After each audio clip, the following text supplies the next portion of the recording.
Hello students, welcome to global online. This is Ankita Sood. आज हम paper one में types of research के important concepts आपके लिए लेकर आए हैं। इस वीडियो से आप लोगों को बहुत इजी तरीके में पता चल जाएगा कि कितने टाइप्स के रिसर्च होते हैं एंड कैसे हम उनको आइडेंटिफाई कर सकते हैं। इस वीडियो से आपके कॉन्सेप्ट्स क्लियर हो जाएंगे एंड स्टूडेंट्स, इसके अगले वीडियो में मैं आपके लिए डिफरेंट टाइप्स ऑफ रिसर्च के इम्पोर्टेंट एमसीक्यूज लेकर आऊंगी जो कि बहुत ही ज़्यादा इम्पोर्टेंट है। पेपर वन के बेस्ट प्रिपरेशन के लिए कंप्लीट कोर्स मैं लेकर आई हूं, जहां पर एग्जामिनेशन के difficulty level and latest questions के पैटर्न के अकॉर्डिंग एग्जामिनेशन से पहले 100% आपका सिलेबस डेली लाइव लेक्चर्स के साथ कवर करवाने की श्योरिटी दी जाती है। आपके पास रिकॉर्डेड वीडियोस भी होंगे, जहां पर आपके कॉन्सेप्ट क्लैरिटी के साथ साथ एमसीक्यूज एंड पीवाईक्यूज प्रैक्टिस करवाए जाएंगे, ताकि आपको एक क्लियर आइडिया मिलता रहे कि कौन से टॉपिक में से कैसे क्वेश्चंस पूछे जा सकते हैं। मॉक टेस्ट अवेलेबल है, जिसमें guaranteed as it is questions आएंगे एंड आपके फाइनल रिवीजन के लिए सभी स्टेट्स के प्रीवियस ईयर क्वेश्चंस आपको मिलेंगे, जिसमें से as it is questions exam में आते हैं। इसके लिए एक न्यू बैच भी हम लॉन्च कर रहे हैं मंडे से, तो आप सभी स्टूडेंट्स जल्दी से इस बैच को जरूर ज्वाइन कर लीजिए। इसके लिए आपको गिवन नंबर्स पर कांटेक्ट करना है, या फिर फ्री वीडियोस के लिए ग्लोबल ऑनलाइन ऐप को डाउनलोड कीजिए। स्टोर सेक्शन पर सर्च बार में कोर्स का नाम लिखना है। इसके ओवरव्यू के बाद आप सभी कंटेंट पर क्लिक करोगे तो फ्री वीडियोस अवेलेबल है, जिनसे आपको एक क्लियर आइडिया मिल जाएगा कि हम कैसे पढ़ाते हैं।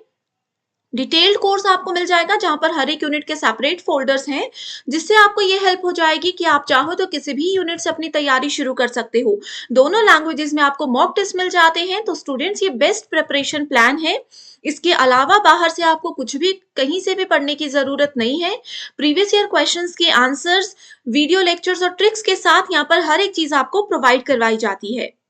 वैसे तो रिसर्च में अनुसंधान के 12 ऐसे प्रकार हैं जो कि जरूर एग्जाम में आते हैं, लेकिन आज इस पार्ट वन वीडियो में हम ये सिर्फ 4 प्रकार को डिस्कस करेंगे।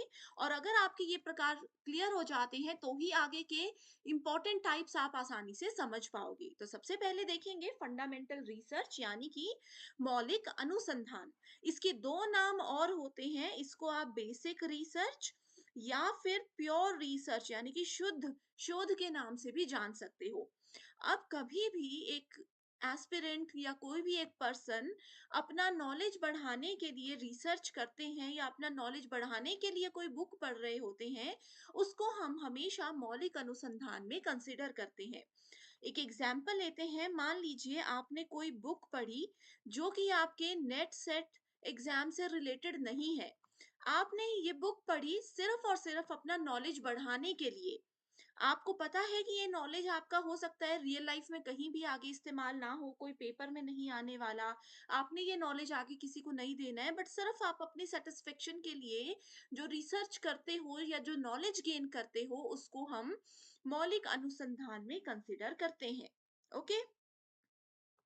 अब जैसे गूगल पे जाकर बहुत लोग क्या करते हैं, गूगल मैप में अलग अलग कंट्रीज देखेंगे कि किस कंट्री का कितना एरिया है, किस कंट्री की कौन सी सिटी किस एरिया में होती है। इस तरीके से चीजें गूगल मैप में जाकर सब लोगों ने देखी होंगी। तो वो क्या है, आपको उस कंट्री में नहीं जाना, उस कंट्री की किसी पर्टिकुलर सिटी में भी नहीं जाना, बट फिर भी आप गूगल मैप में उसको देख रहे हो। That is called fundamental research. हो सकता है वो नॉलेज आपके काम आए, लेकिन इस पॉइंट पर आपको श्योरिटी नहीं है कि उस चीज को आप कहाँ इस्तेमाल करने वाले हो। ओके, सो आई होप इस एग्जाम्पल से आपको बिल्कुल चीजें क्लियर समझ आ गई हैं। अगला है अप्लाइड रिसर्च, जिसको कि व्यवहारिक शोध का नाम दिया गया है। अब इसका नाम ही बता रहा है कि अप्लाई करना है। जो भी ज्ञान हमने फंडामेंटल यानी कि मौलिक अनुसंधान के दौरान इकट्ठा किया था, अब समय है उसको व्यवहार में लेकर आने का। अब उसको व्यवहार में लेकर आने के लिए एक स्टूडेंट के, एक एस्पिरेंट के माइंड में एक गोल सेट होना चाहिए। आपको पता होना चाहिए कि आपके माइंड में क्या स्पेसिफिक गोल है और कैसे अपने पुराने नॉलेज को उस जगह पर अप्लाई करके उस गोल को आपने अचीव करना है, अपने लक्ष्य को आपने अचीव करना है। अप्लाइड रिसर्च की एक और प्रॉपर्टी ये होती है कि किसी भी प्रैक्टिकल प्रॉब्लम के दौरान हम इसको अप्लाई कर सकते हैं। ओके। एंड ये नेचर में क्या होता है, डिस्क्रिप्टिव होता है, यानी कि वर्णनात्मक होता है। अप्लाइड रिसर्च हमें बताता है कि फंडामेंटल रिसर्च के दौरान आपने जो भी नॉलेज कलेक्ट किया है, उसको उसका वर्णन करो और फिर उसको कैसे अप्लाई करना है उसका पूरा प्लान करो, ये हमें व्यवहारिक शोध बताता है। ओके, सो ये दोनों रिसर्च एक दूसरे से हमेशा जुड़े हुए होते हैं। बस इतना याद रखिए, अप्लाइड रिसर्च में जो भी अभी आपके सामने एग्जिस्टिंग प्रॉब्लम है, एकदम से जो सामने प्रॉब्लम है, उस प्रॉब्लम का प्रैक्टिकल सॉल्यूशन क्या होना चाहिए, ये हमें अप्लाइड रिसर्च बताता है। अगला है एक्शन रिसर्च। अब एक्शन रिसर्च यानी कि कार्यवाही पर शोध, कार्यवाही शोध इसको आप बोल सकते हो। एक्शन रिसर्च का नाम ही हमें बता रहा है कि हमें इमीडिएट एक्शन लेना है।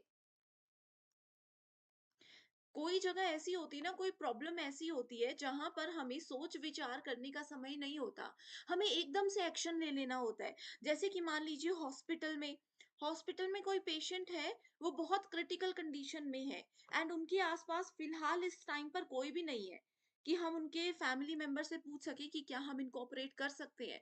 ऐसे टाइम पर डॉक्टर्स की ये रिस्पॉन्सिबिलिटी होती है कि वो इमीडिएट एक्शन लेकर के क्या करे, ट्रीटमेंट शुरू कर दे या कोई भी डिसीजन ले ले। तो एक्शन रिसर्च हमें यही बताता है कि किसी भी सिचुएशन में हमें इमीडिएटली अपने नॉलेज को अप्लाई करके डिसीजन लेना होता है, उसको एकदम से अप्लाई हमें वहां पर करना होता है।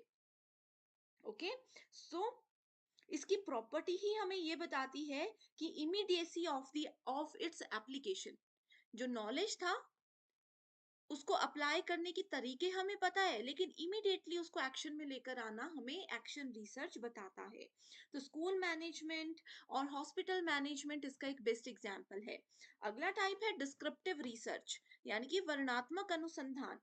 ये एक ऐसा अनुसंधान होता है जो सिर्फ हमें किसी प्रॉब्लम के सॉल्यूशन का वर्णन देता है, लेकिन हमें ये नहीं बताता कि प्रैक्टिकली हम इसको कैसे इस्तेमाल करेंगे।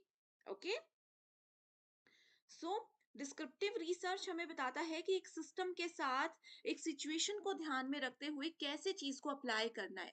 ठीक है, लेकिन हेल्प, अब जैसे किसी फ्रेंड से आपने एक आइडिया लेना है, किसी प्रॉब्लम में आप फंस चुके हो, फ्रेंड ने आपको बहुत अच्छा बताया कि तुम ऐसे ऐसे करो, इस पर्सन के पास जाओ, ये आपको हेल्प कर देंगे। लेकिन वो फ्रेंड आपके साथ नहीं चल रहे हैं आपकी मदद करने के लिए, वो सिर्फ आपको वर्णात्मक रूप से मदद कर रहे हैं। That is called descriptive research. Okay, so ये 4 टाइप्स हैं जो हमने आज देखे हैं, इसके अलावा एग्जाम में कुछ नहीं आएगा, ये बेसिक कॉन्सेप्ट्स हैं।